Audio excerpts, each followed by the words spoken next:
Good morning, everyone. Thank you, guys. Hope everybody is having a great Saturday. Want to say a special shout out to everybody who has joined the Being Civil in Minnesota group. I am so happy to be able to share legal information and resources. If you find this information helpful, go ahead, let people know about it. The group is intended to be legal information and free legal resources, but it does not make me your lawyer. This is not a virtual representation, but I do want to make sure that people are getting the right kind of information out there. And there's a lot of really good information out there, but there's a lot of misinformation.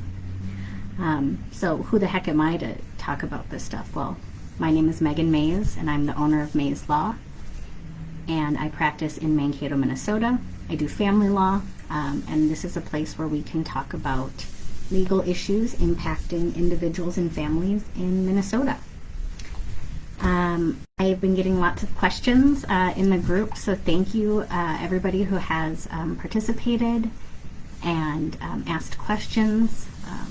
This is a great outlet for me to be able to share information. So today's topic, child support. So what is child support and how do you go about getting it? So there are two resources that I always like to tell people about. One of them is lawhelpmn.org, and they have great legal pamphlets and resources on the topic of child support and child support related issues that can help give you information about what the law is. The other resource is the Minnesota Judicial Branch website, and they have forms available if you want to establish child support or if you want to modify child support. I saw some people had some questions in the group about modifying child support, so I think that's definitely a great topic that we should cover. Today I do want to talk about the basics of what child support is and is not. My husband and I are heading out to Decorah, Iowa for just a little overnight, so I'm pretty excited. We're going to go hiking. So today's video is going to be just sort of an overview of one really important resource, and that is the Minnesota Child Support Guideline Calculator. The child support guidelines are parameters and rules that determine how child support is calculated, and it's an incredibly complicated formula. Thankfully, the Minnesota Department of Human Services website has a calculator on their website, and I will absolutely put a link in the comments of this video.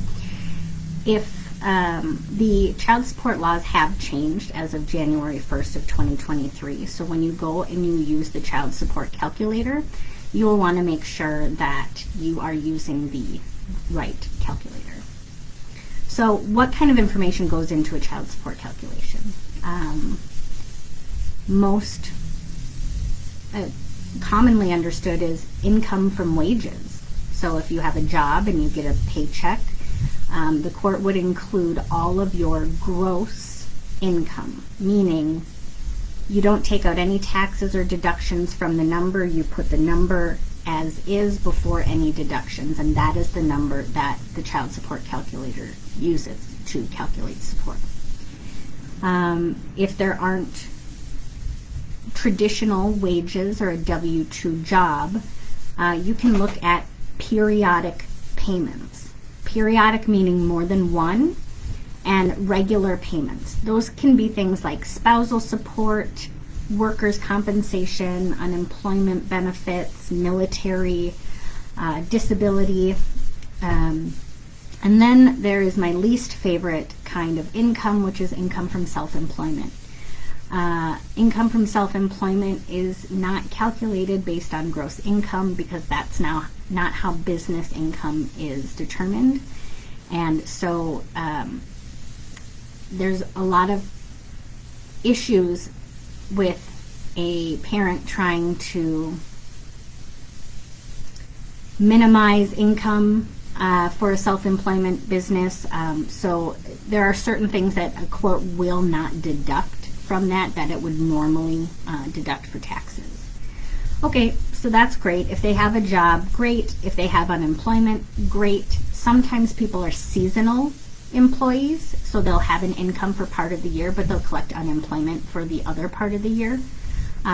You can average out those, or you can set it so that there's a higher amount in the months that are in work season and off, and less in months that are off work season. Those can be really complicated, and it's hard to anticipate future unemployment benefits. Okay, so what if they don't have a job, they don't have a business, they're just not doing anything? Well, a court's just not going to let somebody not pay child support. Child support is a right of the child. The money is supposed to be going to benefit that child. Now, does that mean you have to keep a receipt and show that little Johnny got his field trip or backpack? No, absolutely not. Once the child support is provided, you get to spend it how you want to. The way to calculate it for somebody who's not currently working or hasn't maybe working for cash under the table is something called potential income, meaning if there's no evidence of their income, or they are what is called voluntarily underemployed, meaning they're willingly working less than full time. They can look at a work history.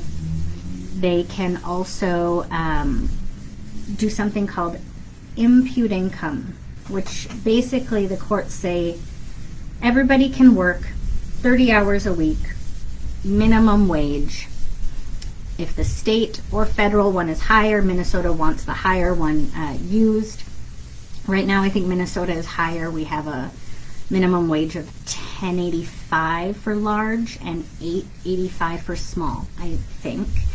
And so if somebody wanted to calculate that potential income, how would you do it? Well, 30 hours a week times $10.85 an hour would show you how much you earn a week. And the court has decided that they will take the 52 weeks out of the year, divided by 12 months, and every month for child support will have 4.33 weeks. Just stick with me. The calculator does this for you. I say this to show you that the court is only going to impute the minimum wage, which is only $1,409 a month if you are getting the minimum wage and working 30 hours a week. $1,400 a month is not a livable, that's significantly under the poverty guidelines. So they are not imputing a significant amount of income. The court will also look at things like whether or not the kiddo is getting VA benefits or Social Security benefits. The court will look at whether or not one of the parties is paying child support already, or if they're paying spousal support. Those expenses or those costs, court-ordered costs, would be deducted from the income of the parent. What if you have a bunch of other kiddos that you are providing for? Well, the court will look at, do you have something called a non-joint child? That means a child that is yours, not a stepchild. Even though step-parents out there are crushing it and doing a great job, you don't get to count step-kids. At the same time, you also don't include a step-parent's or significant other's income in calculating support. They just look at the parents. So, if you are not paying child support, but you still have a non-joint child, you'll get a credit because that's an extra expense. And the way that the child support system is set up is that the payments made by someone who owes child support to multiple kids, they will kind of go in order, getting in how they, when they established their child support. And so it can be really important not to wait if you do have a parent who has a lot of other obligations. You want to make sure that you get a court order and make sure that things are established. Last couple things the court will look at when they're setting child support is who's paying the insurance? Is it a parent through an employer? Is it private pay? Many people, are on county assistance. We haven't really talked about that yet. The county can provide medical assistance for people who are under a certain income level, and those individuals will be provided health care. But when you sign up for public assistance, you give the county the ability to go after the other parent for a reimbursement to them because there's another parent available for support. For some parents, that can be really, really scary and really, really dangerous. If involving the other parent in and asking them for money would put you or your kiddo in danger, there's something called a good cause exemption, which means that the county would not involve the other parent because it would put you and kiddos at risk. Okay, so you look at medical insurance, dental insurance, and you look at the cost it is to cover the child, not the total premium. If I pay $100 a month for myself and to add a kid, it's $50 a month. The cost to insure the child is only $50. The court looks at parenting time, which is the schedule, and they look at overnights or overnight equivalents. So if you have a schedule where you are providing care for the day for the kiddos because maybe you and your the other parent have split shifts, but you're not having overnights, but you're having the kids a lot of the time, the court can take that into consideration. If you guys have equal parenting time, that would be half of 365. The court wants you to put in that 0.5, so it's 182.5 a year. And then the last thing that it will do is it will ask you about childcare costs. And childcare costs cover things related to covering care for the kiddos when you are at work or school. If you are doing something that's not work or school related, that is going to fall under your sole obligation. So after all this data is put in, the calculator will provide you with 3 sets of numbers. The first one is basic support. And basic support covers a wide variety of things that people are not always aware of, and that includes housing, food, clothes, transportation, education, and other expenses. So if you want to share field trips, or if you want to share sports equipment or driver's license tests, those things are not included in the child support obligation, so that would be something for you and the other parent to talk about.